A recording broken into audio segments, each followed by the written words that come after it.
ನಮಸ್ಕಾರ ಎಲ್ರಿಗೂ. ಹೊಸಬರು ನನ್ನ ಚಾನಲ್ ನೋಡ್ತಿದ್ರೆ ಸಬ್ಸ್ಕ್ರೈಬ್ ಮಾಡ್ಕೊಂಡು ವಿಡಿಯೋ ನೋಡಿ, ಹಾಗೆ ಒಂದು ಲೈಕ್ ಕೊಡಿ.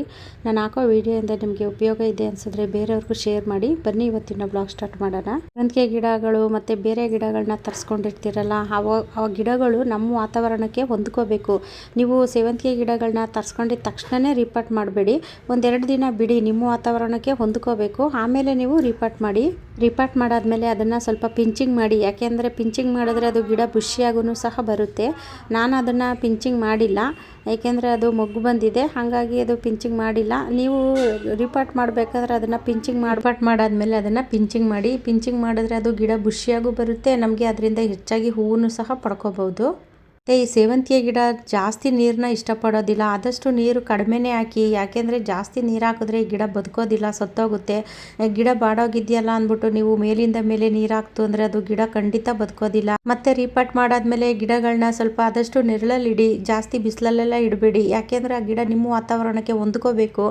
ಈಗ ಅದು ಬೇರೆ ವಾತಾವರಣದಲ್ಲಿ ಇರುತ್ತೆ, ಇವಾಗ ಅದು ನಿಮ್ಮ ಮನೆಗೆ ಬಂದಾಗ ಅದು ನಿಮ್ಮ ವಾತಾವರಣಕ್ಕೆ ಹೊಂದ್ಕೋಬೇಕು. ಆಮೇಲೆ ಅದು ಗಿಡ ಸೆಟ್ ಆಗಬೇಕು. ಇನ್ನೂ ಸ್ವಲ್ಪ ನನಗೆ ಗಾರ್ಡನ್ನಲ್ಲಿ ಕೆಲಸಗಳಿದೆ, ಹಾಗಾಗಿ ಒಂದೊಂದೇ ಕೆಲಸಗಳೆಲ್ಲನೂ ಮುಗಿಸ್ಕೋಬೇಕು. ಏಕೆಂದರೆ ಈ ಸೇವಂತಿಗೆ ಗಿಡದ ಕಡೆ ನಾನು ಗಮನ ಕೊಟ್ಟಿದ್ದ ಕಾರಣ ಗಾರ್ಡನ್ನಲ್ಲಿ ತುಂಬಾ ಕೆಲಸಗಳು ಹಂಗೆ ಪೆಂಡಿಂಗ್ ಉಳ್ಕೊಂಬಿಟ್ಟಿದೆ. ಇನ್ನು ಇದು ಸೇವಂತಿಗೆ ಸಸಿಗಳೆಲ್ಲನೂ ನೋಡಿ, ಈ ಥರ ವಾಟ್ರ್ ಬಾಟ್ಲಿಲೆಲ್ಲ ಇಟ್ಟಿದ್ದೆ, ಅದೆಲ್ಲ ಇವಾಗ ದೊಡ್ಡದಾಗಿದೆ. ಅದನ್ನೆಲ್ಲ ತೆಗೆದು ನಾನು ಬೇರೆ ಪಾಟಿಗೆಲ್ಲ ಶಿಫ್ಟ್ ಮಾಡ್ಕೋಬೇಕು. ಇದು ಬೇಬಿ ಪಿಂಕು, ಅಂದರೆ ಚಿಕ್ಕ ಚಿಕ್ಕ ಸಸಿ ಎಲ್ಲನೂ ನಾನು ಸುಮ್ಮನೆ ಅಲ್ಲೆಲ್ಲೋ ಒಂದು ವಾಟ್ರ್ ಬಾಟ್ಲಲ್ಲಿ ಇಟ್ಟಿರ್ತೀನಿ, ಅದು ದೊಡ್ಡದಾಗಿರುತ್ತೆ. ಇವಾಗ ಅದನ್ನು ತೆಗೆದು ನೋಡಿ ನಾನು ಈ ಥರ ಪಾಟಲ್ಲಿ ಇಡ್ತಾ ಇದ್ದೀನಿ. ಬೇಬಿ ಪಿಂಕು ಸ್ವಲ್ಪ ಕಡಿಮೆ ಆಗ್ತಾ ಬರ್ತಾ ಇದೆ. ಬೇಕು ಅನ್ನೋರು ಆದಷ್ಟು ಬೇಗನೆ ಬುಕ್ ಮಾಡ್ಕೊಳ್ಳಿ. ಒಂದು 5 ಗಿಡ ಇದೆ ಅಷ್ಟೇ ಬೇಬಿ ಪಿಂಕು. ಇನ್ನು ನೋಡಿ, ಇದು ಗುಲಾಬಿ ಗಿಡನ ಕಟಿಂಗಿಂದ ಬೆಳೆದಿದ್ದು ನೋಡಿ. ರಿಪಾರ್ಟ್ ಮಾಡಬೇಕಾದ್ರೆ ಅದಕ್ಕೆ ಸ್ವಲ್ಪ ಗಾರ್ಡನ್ ವೇಸ್ಟು ಎಲ್ಲನೂ ಹಾಕ್ಬಿಟ್ಟು ಈ ಥರ ರಿಪಾರ್ಟ್ ಮಾಡ್ಕೊಳ್ಳಿ. ಯಾಕೆಂದರೆ ಅದು ಪಾಟು ವೆಯ್ಟು ಇರೋದಿಲ್ಲ, ಬರೀ ಮಣ್ಣೆ ತುಂಬಿತು ಅಂದರೆ ವೆಯ್ಟ್ ಬರುತ್ತೆ ಜಾಸ್ತಿ, ಮತ್ತು ಅದು ಗೊಬ್ಬರನೂ ಸಿಕ್ದಂಗೆ ಆಗುತ್ತೆ ಗಿಡಕ್ಕೆ. ಹಾಗಾಗಿ ನಾವು ಗಾರ್ಡನ್ ವೇಸ್ಟೆಲ್ಲ ಸ್ವಲ್ಪ ರಿಪಾರ್ಟ್ ಮಾಡಬೇಕಾದ್ರೆ ತುಂಬಿಸ್ಬಿಟ್ಟು ರಿಪಾರ್ಟ್ ಮಾಡಿದ್ರೆ ತುಂಬಾ ಒಳ್ಳೆಯದು. ಇನ್ನು ನೋಡಿ, ಇದು ಅದು ಚಿಕ್ಕ ಪಾಟಲ್ಲಿತ್ತು, ಅದನ್ನು ತೆಗೆದು ನಾನು ಇದಕ್ಕೆ ಶಿಫ್ಟ್ ಮಾಡಿದ್ದೀನಿ. ಅಂದರೆ ಇದು 2 ಗಿಡ ಏನೋ ಇದೆ ಕಟಿಂಗಿಂದ ಬಂದಿರೋದು. ನನ್ನ ವೀವರ್ಸು ಅನ್ನೋದಕ್ಕಿಂತ ಹೆಚ್ಚಾಗಿ ಒಂದು ರೀತಿ ಕ್ಲೋಸ್ ಫ್ರೆಂಡ್ ಅಂತಲೇ ಹೇಳ್ಬೋದು. ರಾಜಲಕ್ಷ್ಮಿ ಅಂತ, ಅವರು ಮೈಸೂರಲ್ಲಿರೋದು.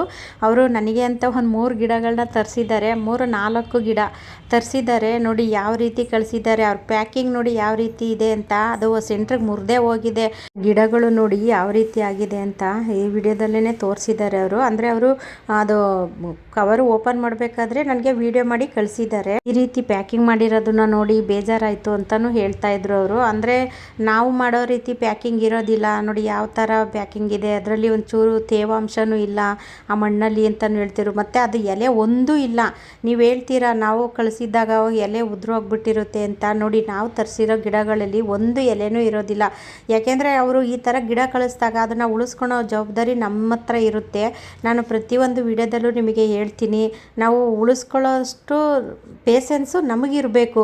ಈಗ ನಾವು ಎಲ್ಲೆಯಿಂದ ಆದರೂ ಅಷ್ಟೇ ಗಿಡಗಳನ್ನ ತರಿಸ್ತೀವಿ, ಅದನ್ನು ಉಳಿಸ್ಕೊಳ್ಳೋ ಜವಾಬ್ದಾರಿ ನಮ್ದು ಇರುತ್ತೆ. ಈಗ ನಾವು ಅವರನ್ನು ಕೇಳೋಕ್ಕಾಗೋದಿಲ್ಲ, ಈ ಥರ ಆಗಿದೆ ಅಂತ ನಾವು ಕೇಳೋಕ್ಕಾಗಲ್ಲ ಅಲ್ವಾ. ಗಿಡದಲ್ಲಿ ನೋಡ್ತೀನಿ ಅಂದ್ರೂ ಒಂದು ಎಲೆನೂ ಸಹ ಇಲ್ಲ. ಅದಕ್ಕೆ ಅವ್ರು ಹಂಗಂತ ಇದ್ರು, ನಿಮ್ಮ ಹತ್ರ ತಂದ್ಕೊಡ್ತೀನಿ ಜೋಪಾನ ಮಾಡಿ ನೀವು ಇದು ಗಿಡಗಳನ್ನೆಲ್ಲನೂ ಅಂತಲೂ ಹೇಳ್ತಿದ್ರು. ನೋಡಿ, ಅಲ್ಲಿ ಒಂದೇ ಒಂದು ಎಲೆ ಇದೆಯಾ, ಎಲ್ಲ ಬೋಡ ಥರ ಆಗಿಬಿಟ್ಟಿದೆ. ಗಿಡಗಳು ತುಂಬ ರೇರ್ ಕಲ್ಲರು. ಅಂದರೆ ನಾವು 4 ಗಿಡ ತರಿಸಿ ಅದರಿಂದ ಕಟಿಂಗ್ ಎಲ್ಲ ಮಾಡಿ ಸ್ವಲ್ಪ ಜಾಸ್ತಿ ಗಿಡಗಳನ್ನ ಮಾಡೋಣ ಅಂದ್ಬಿಟ್ಟು ತರಿಸಿದ್ದೀವಿ. ಎಲ್ಲರಂತೂ ತುಂಬಾ ಚೆನ್ನಾಗಿದೆ. ರಾಜಲಕ್ಷ್ಮಿ ಅವರು ನನಗೆ ಅಂತ ತುಂಬ ಗಿಡಗಳನ್ನ ತೆಗೆದಿಟ್ಟಿದ್ದಾರಂತೆ. ಅವ್ರಿಗೆ ಬರೋಕ್ಕೇ ಟೈಮ್ ಇಲ್ಲ. ಮೊನ್ನೆ ಹೇಳ್ತಾ ಇದ್ರು, ಈ ಕಡೆಯಿಂದ ಬರಬೇಕಾದ್ರೆ ಒಂದು ಫುಲ್ಲು ಡಿಕ್ಕಿ ತುಂಬ ನಿಮ್ಮ ಗಿಡಗಳೇ ಇರುತ್ತೆ ಅಂತಲೂ ಹೇಳ್ತಿದ್ರು. ನೋಡಿ, ನಾವು ಇವಾಗ ಬುಕ್ ಮಾಡಿ ತರಿಸಿರೋ ಗಿಡಗಳು ಇವು 4 ಕಲರ್ ಬುಕ್ ಮಾಡ್ಕೊಂಡಿದ್ದೀವಿ. ಡಬಲ್ ಪೇಟಲಲ್ಲಿ 2, ಸಿಂಗಲ್ ಪೇಟಲಲ್ಲಿ 2 ಅಂತ ಬುಕ್ ಮಾಡಿದ್ದೀವಿ.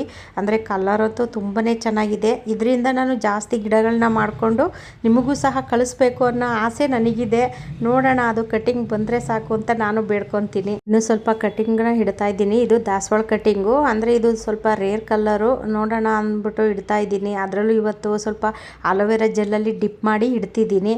ಅಂದರೆ ನಾನು ಫಸ್ಟೆಲ್ಲ ಕಟಿಂಗ್ಗಳನ್ನ ಇಡಬೇಕಾದ್ರೆ ನಾನು ಯಾವುದೇ ರೀತಿ ಆಲೋವೆರಾ ಜೆಲ್ಲು ಏನರಲ್ಲೂ ಡಿಪ್ ಮಾಡಿ ನೆಡ್ತಿರ್ಲಿಲ್ಲ. ಈ ಸರಿ ಟ್ರೈ ಮಾಡೋಣ ಅಂದ್ಬಿಟ್ಟು ಆಲೋವೆರಾ ಜೆಲ್ ಬಾಟಲಲ್ಲಿ ಡಿಪ್ ಮಾಡಿ ಮತ್ತು ಕೋಕೋಪೀಟಲ್ಲಿ ಇಡ್ತಾ ಇದ್ದೀನಿ ನಾನು. ಸ್ವಲ್ಪ ಮಣ್ಣು ಮತ್ತು ಕೋಕೋಪೀಟು ಎರಡೂ ಮಿಕ್ಸ್ ಮಾಡಿಬಿಟ್ಟು ನಾನು ಇಡ್ತಾ ಇದ್ದೀನಿ. ನಾನು ದಾಸವಾಳ ಗಿಡಗಳನ್ನ ಕಟಿಂಗಿಂದ ಬೆಳೆಸಿರೋದನ್ನು ಸುಮಾರು ಜನನೂ ಸಹ ತಗೊಂಡಿದ್ದೀರಾ. ಅದರಲ್ಲಿ ಯಾವುದೇ ರೀತಿ ನೆಟ್ ಪ್ಯಾಕ್ ಇರೋದಿಲ್ಲ. ನೀವು ಅದೇ ಡೈರೆಕ್ಟಾಗಿ ರಿಪಾರ್ಟ್ ಮಾಡ್ಕೋಬೋದು. ಅದು ತುಂಬ ಜನ ಕೇಳ್ತಿದ್ದೀರಾ, ನೀವು ಕಟ್ಟಿಂಗಿಂದ ಬೆಳೆಸಿರೋ ಗಿಡಗಳನ್ನ ಕೊಡಿ ಅಂತ ಕೇಳ್ತಿದ್ದೀರಾ. ಡಬಲ್ ಪೆಟಲಲ್ಲಿ ನಾನು ಕೊಟ್ಟಿದ್ದೀನಿ. ಮತ್ತು ಒಂದು ಮೊನ್ನೆದು ಡಬಲ್ ಕಲರ್ ಇತ್ತು ನೋಡಿ, ಒಂದು ಪಿಂಕು ಮತ್ತು ವೈಟಲ್ಲಿ, ಅದು ಒಬ್ಬರು ತುಮಕೂರವ್ರು ಯಾರೋ ಬುಕ್ ಮಾಡ್ಕೊಂಡ್ರು ಅನಿಸುತ್ತೆ. ತುಮಕೂರವ್ರು ಸಿಕ್ಕಿದೆ ಅದು.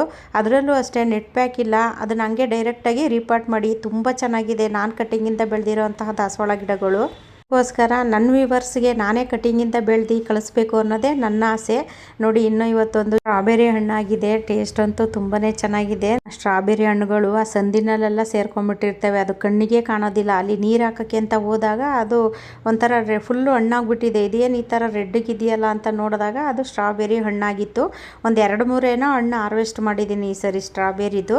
ನೋಡಿ, ಟೇಸ್ಟ್ ಅಂತೂ ತುಂಬಾ ಚೆನ್ನಾಗಿದೆ. ಮೊನ್ನೆ ಒಂದು ಹಣ್ಣಾಗಿತ್ತು, ನಮ್ಮ ತಂಗಿ ಕೊಟ್ಟೆ. ನನಗೆ ಬೇಡಪ್ಪ, ಇದು ಒಂಥರ ಹುಳಿ ಥರ ಐತೆ, ಬೇಡ ಅಂದ್ಲು. ಹಾಗಾಗಿ ನಾನೇ ತಿಂದೆ. ನೋಡಿ, ಇನ್ನು ಎಷ್ಟು ದಾಸವಾಳ ಇದೆ ಮತ್ತು ಗುಲಾಬಿ ಎಷ್ಟಿದೆ ಅಂತ ಈ ವಿಡಿಯೋದಲ್ಲಿ ಹಾಕಿದ್ದೀನಿ. ಬೇಕು ಅನ್ನೋರು ಬುಕ್ ಮಾಡ್ಕೊಳ್ಳಿ. ದಾಸವಾಳ ಗಿಡಗಳಂತೂ ತುಂಬಾ ಚೆನ್ನಾಗಿದೆ. ಕಲರ್ ಅಂತೂ ನೋಡಿ, ಇದಂತೂ ಕಲರು ತುಂಬಾ ಚೆನ್ನಾಗಿದೆ. ಒಂಥರ ಪಿಂಕು ಅಂದರೆ ಡಬಲ್ ಕಲರಲ್ಲಿ ಬರುತ್ತೆ ಇದು. ಹಂಗಾಗಿ ತುಂಬಾ ಚೆನ್ನಾಗಿದೆ. ಅದರಲ್ಲೂ ದೊಡ್ಡ ದೊಡ್ಡ ಸೈಜಾಗೆಲ್ಲ ಹೂ ಬರುತ್ತೆ. ಅಂದರೆ ದಾಸವಾಳ ಗಿಡದಲ್ಲಿ ಮತ್ತು ಗುಲಾಬಿ ಗಿಡದಲ್ಲಿ ಹೂ ಅರಳದ ಮೇಲೇ ನಾನು ಅದು ಕಲರ್ ಗೊತ್ತಾಗೋದು. ಹಾಗಾಗಿ ನಾನು ಅದು ಹೂ ಅರಳದ ಮೇಲೇ ವಿಡಿಯೋದಲ್ಲಿ ಹಾಕೋದು. ನಿಮ್ಗೆ ಬೇಕು ಅನ್ನೋರು ಬುಕ್ ಮಾಡ್ಕೊಳ್ಳಿ. ತುಂಬ ಜನ ದಾಸವಾಳ ಇದೆಯಾ ಅಂತಲೂ ಕೇಳ್ತಾ ಇದ್ರಿ. ಇರೋಷ್ಟು ಕಲರ್ನ ನಾನು ಹಾಕಿದ್ದೀನಿ. ಬೇಕು ಅನ್ನೋರು ಬುಕ್ ಮಾಡ್ಕೊಳ್ಳಿ. ಇನ್ನು ಸೇವಂತಿಗೆನಲ್ಲೂ ಅಷ್ಟೇ ಈ ವೈಟಲ್ಲಿ 3 ವೆರೈಟಿ ಇದೆ. 3 ವೆರೈಟಿ ಇರೋದನ್ನು ನಾನು ವಿಡಿಯೋದಲ್ಲಿ ಹಾಕಿದ್ದೀನಿ. ಇನ್ನು ಯೆಲ್ಲೋದಲ್ಲೂ ಅಷ್ಟೇ, ಯೆಲ್ಲೋದಲ್ಲಿ 2 ವೆರೈಟಿ ಇದೆ, ಅದನ್ನು ಹಾಕಿದ್ದೀನಿ. ಮತ್ತು ಇದು ರೆಡ್ಡಲ್ಲಿ ಒಂದೇ ಇದೆ. ಮತ್ತು ಪರ್ಪಲಲ್ಲೂ ಅಷ್ಟೇ 2 ವೆರೈಟಿ ಇದೆ. ಅಂದರೆ ಮಧ್ಯದಲ್ಲಿ ಚೆಂಡು ಇರೋದು ಒಂದು, ಇದು ಚೆಂಡು ಇಲ್ಲದೆ ಇರೋದು ಫುಲ್ಲು ಅರಳುತ್ತೆ ಆ ಥರ ಒಂದು. ಮತ್ತು ಗ್ರೀನು, ಆರೆಂಜು, ಅಂದರೆ ಎಷ್ಟು ಕಲರ್ ಇದೆ ಸೇವಂತಿಗೆ ಅಷ್ಟು ಕಲರ್ನು ಹಾಕಿದ್ದೀನಿ. 14 ಕಲರೇನೋ ಸೇವಂತಿಗೆ ಇದೆ. ಬೇಕು ಅನ್ನೋರು ಬುಕ್ ಮಾಡ್ಕೊಳ್ಳಿ. ಸ್ಕ್ರೀನ್ ಮೇಲೆ ನಂಬರ್ ಇರುತ್ತೆ. ಬೇಕು ಅನ್ನೋರು ಬೇಗ ಬೇಗ ಬುಕ್ ಮಾಡ್ಕೊಳ್ಳಿ. ಯಾಕೆಂದರೆ ಕೆಲವೊಂದು ಗಿಡಗಳು ಖಾಲಿ ಆಗ್ತಾ ಬರ್ತಾ ಇದೆ, ಅದಕ್ಕೋಸ್ಕರ ಹೇಳ್ತಿದ್ದೀನಿ. ಇನ್ನು ಬೇಬಿ ಪಿಂಕು ಅದೆಲ್ಲ ಖಾಲಿ ಆಗ್ತಾ ಇದೆ. ಹಂಗಾಗಿ ಬೇಕು ಅನ್ನೋರು ಬುಕ್ ಮಾಡ್ಕೋಬೋದು. ಅದರಲ್ಲೂ ನಾನು ನಿಮಗೆ ಕಳಿಸೋವಂತಹ ಸೇವಂತಿಗೆ ಗಿಡಗಳಲ್ಲಿ ಪ್ರತಿಯೊಂದು ಗಿಡದಲ್ಲೂ ಪಕ್ಕದಲ್ಲಿ ಸಸಿ ಬರುತ್ತೆ. ಒಂದು ಗಿಡದಲ್ಲಿ ಬರೋದಿಲ್ಲ ಅನ್ನೋ ರೀತಿಯೇ ಇಲ್ಲ, ಎಲ್ಲ ಗಿಡದಲ್ಲೂ ಸಹ ಸಸಿ ಬರುತ್ತೆ. ನೀವು ಯಾವುದೇ ರೀತಿ ಭಯಪಡೋಂಥ ಅವಶ್ಯಕತೆಯೇ ಬೇಡ. ಯಾಕೆಂದರೆ ರೆಗ್ಯುಲರಾಗಿ ನಾನು ವಿಡಿಯೋ ನೋಡೋರಿಗೆ ಗೊತ್ತಿರುತ್ತೆ ನನ್ನ ಗಾರ್ಡನಲ್ಲಿ ಎಷ್ಟು ಚೆನ್ನಾಗಿ ಸೇವಂತಿಗೆ ಗಿಡದಲ್ಲಿ ಆ ಪಾಟಲ್ಲೆಲ್ಲ ಸಸಿಗಳೆಲ್ಲ ತುಂಬ್ಕೊಂಡಿದೆ ಅಂತ ರೆಗ್ಯುಲರಾಗಿ ವಿಡಿಯೋ ನೋಡೋರಿಗೆ ಗೊತ್ತಿರುತ್ತೆ. ಮೊನ್ನೆನೂ ಒಂದು ವಿಡಿಯೋದಲ್ಲಿ ಹಾಕಿದ್ದೀನಿ ನೋಡಿ, ಅದು ಪಾಟು ತುಂಬ ಫುಲ್ಲು ಸಸಿಗಳೇ ಬಂದಿರೋದನ್ನು ಸಹ ವಿಡಿಯೋದನ್ನು ಹಾಕಿದ್ದೀನಿ. ಇದು ಬೇಬಿ ಪಿಂಕು, ಇದು ಸ್ವಲ್ಪನೇ ಇದೆ, ಖಾಲಿ ಆಗ್ತಾ ಬರ್ತಾ ಇದೆ ಅದನ್ನು. ಮತ್ತು ಇನ್ನು ದವನ ಇದೆ, ಮರ್ಗ ಇದೆ, ಇದನ್ನು ಅಷ್ಟೇ. ಬೇಕು ಅನ್ನೋರು ಬುಕ್ ಮಾಡ್ಕೊಳ್ಳಿ. ಮರ್ಗನೂ ಅಷ್ಟೇ ಘಮ ಘಮ ಅಂತಿರುತ್ತೆ. ಹೂವಿನ ಜೊತೆ ಮರ್ಗ ಎಲ್ಲ ಸೇರಿಸಿ ಕಟ್ಟುತ್ತಾರೆ, ತುಂಬಾ ಚೆನ್ನಾಗಿರುತ್ತೆ. ಪೂಜೆಗೆಲ್ಲನೂ ಸಹ ಬಳಸಿದ್ರೂ ಅಷ್ಟೇ ಚೆನ್ನಾಗಿರುತ್ತೆ. ನಾನು ಸ್ವಲ್ಪ ದವನ ಮರ್ಗ ಇದೆಲ್ಲನೂ ಕಟ್ ಮಾಡಿ ಪೂಜೆಗೆ ಹೂವಿನ ಜೊತೆ ಸೇರಿಸಿ ಕಟ್ಟಿದ್ರೆ ದೇವ್ರ ಮನೆಯೆಲ್ಲ ಬರೀ ಘಮ ಘಮ ಅಂತಿರುತ್ತೆ. ಇನ್ನು ಕನಕಾಂಬರ ಗಿಡಗಳು ಅಷ್ಟೇ ಸ್ವಲ್ಪನೇ ಇರೋದು. ಬೇಕು ಅನ್ನೋರು ಬೇಗ ಬೇಗ ಬುಕ್ ಮಾಡ್ಕೊಳ್ಳಿ. ಒಂದು 10 ಗಿಡ ಇರ್ಬೋದೇನೋ ಅಷ್ಟೇ, ಎಲ್ಲ ಖಾಲಿ ಆಗ್ತಿದೆ. ವಿಡಿಯೋ ಇಷ್ಟ ಆದರೆ ಬೇರೆಯವ್ರಿಗೂ ಶೇರ್ ಮಾಡಿ, ಹಾಗೆ ಒಂದು ಲೈಕ್ ಮಾಡಿ. ಮುಂದಿನ ವಿಡಿಯೋದಲ್ಲಿ ಸಿಗ್ತೀನಿ. ಎಲ್ರಿಗೂ ಧನ್ಯವಾದಗಳು.